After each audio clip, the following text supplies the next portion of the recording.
লায়লা আক্তার ফারহাদের ধর্ষণ মামলায় টিকটকার আব্দুল্লাহ আল মামুন ওরফে প্রিন্স মামুনকে গ্রেফতার করেছে কুমিল্লার পুলিশ।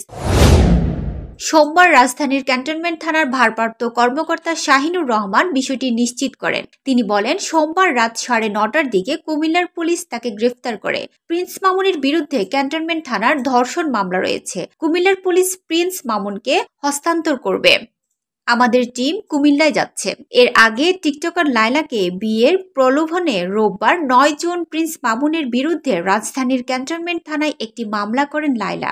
অভিযোগে লায়লা উল্লেখ করেন, মামলার বিবাদী আব্দুল্লাহ আল মামুন ওরফে প্রিন্স মামুনের সঙ্গে আমার গত 3 বছর আগে সামাজিক যোগাযোগ মাধ্যম ফেসবুকের মাধ্যমে পরিচয় হয়। পরিচয়ের এক পর্যায়ে মামুন আমাকে বিয়ে করবে মর্মে প্রলোভন দেখিয়ে আমার সঙ্গে প্রেমের সম্পর্ক স্থাপন করেন। সে আমাকে জানায় তার ঢাকায় থাকার মতো নিজস্ব কোনো বাসা নেই। যেহেতু প্রেমের সম্পর্ক সৃষ্টি হয় এবং মামুন আমাকে বিয়ে করবে বলে জানায়, তাই তার কথা সরল মনে বিশ্বাস করে তাকে আমার বাসায় থাকার অনুমতি দিই।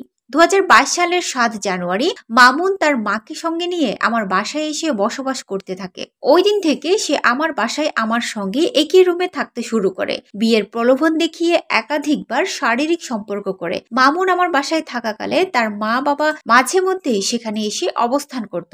আমি মামুনকে একাধিকবার বিয়ের বিষয় বললে সে বিভিন্ন অজুহাতে সময় ক্ষেপণ করতে থাকে।